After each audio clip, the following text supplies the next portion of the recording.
Nice eye patch. I don't know if anyone can see it, but I swear she gave me the eye patch.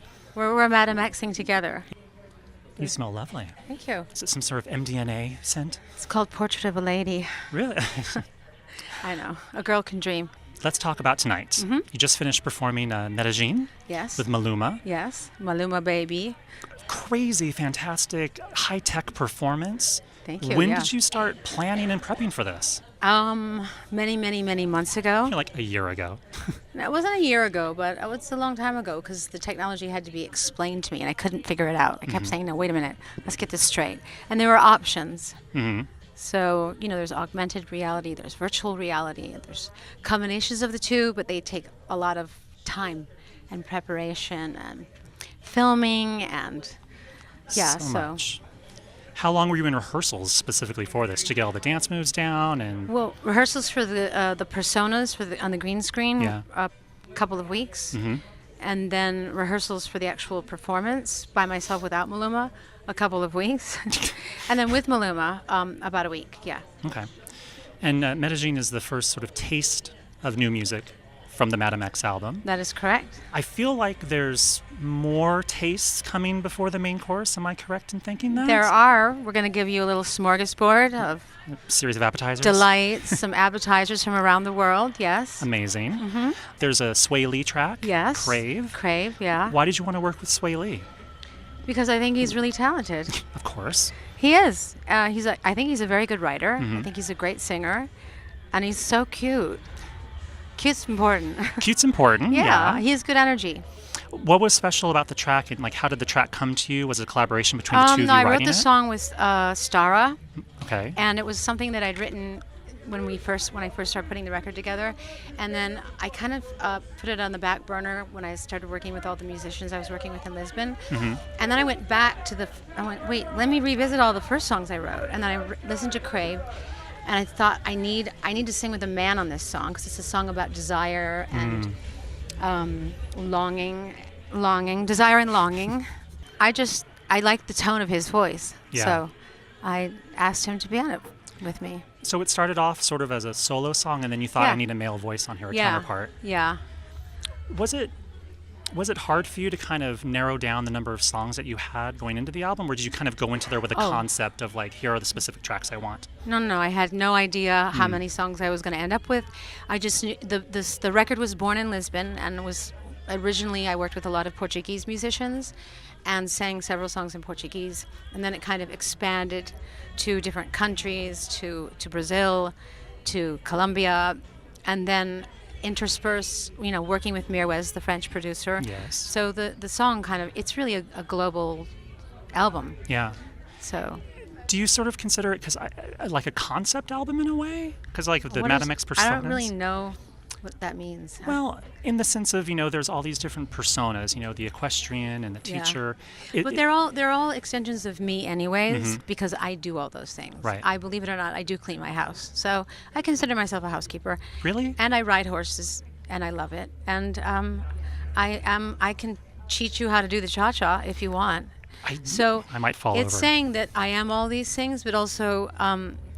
The other reason that I named the record Madame X is because it was a name given to me when I was 19 and I first moved to New York by a woman who I looked up to and admired, and she gave me that name because she said she couldn't recognize all my different personas because I kept changing the way I looked.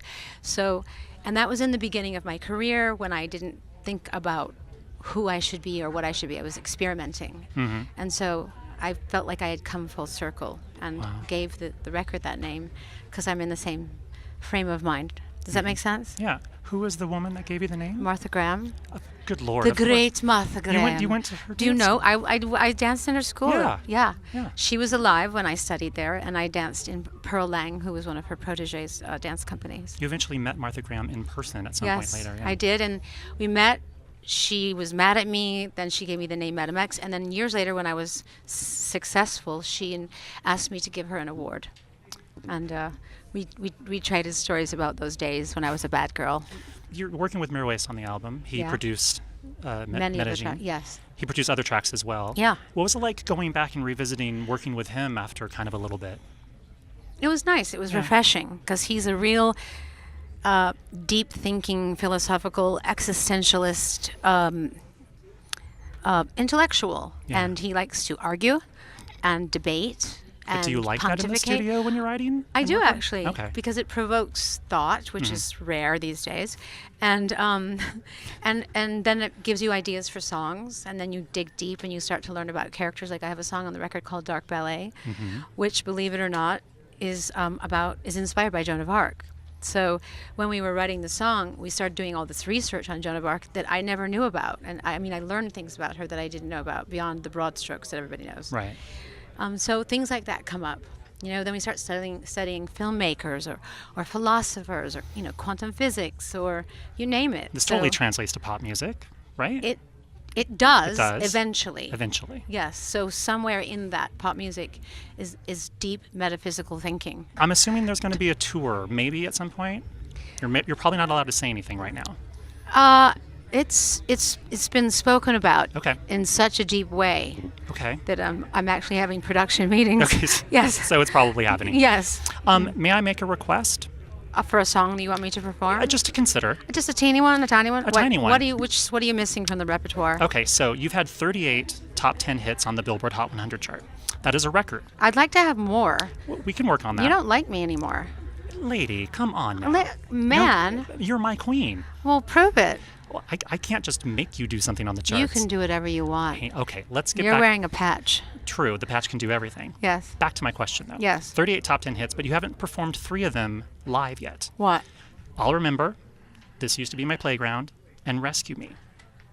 Just consider. Those were top 1 hits? Top 10 hits. Top 10 hits. I'll remember was number 2. Rescue Me was number 9, and what was the other one? I'll tell you why. This used to be my playground was number 1. Because they're very laid back, dreamy songs, and they don't usually go in my like, True. Interlude. I don't know. Rescue Me's kind of punchy. Rescue Me is kind of dope. All right. I'll consider that one. Thank you, Madonna. Okay, your love has given me hope. Okay, to quote the song. The song, to quote yourself? Yes. Mhm. Yes. Well, Madonna, this has been lovely. Mm-hmm. And I wish you nothing but the best with the new album. And I look forward to seeing you on whatever that tour is that may or may not be announced soon. Whatever dressing room I might be performing in. Sure. Yes. Dressing You'll room? come anywhere, right? Of course I will. Small cabaret, Of course. stadium. At Starbucks down the street, I'm there. Okay. See you there. Thank you, Okay. Madonna. Thank you.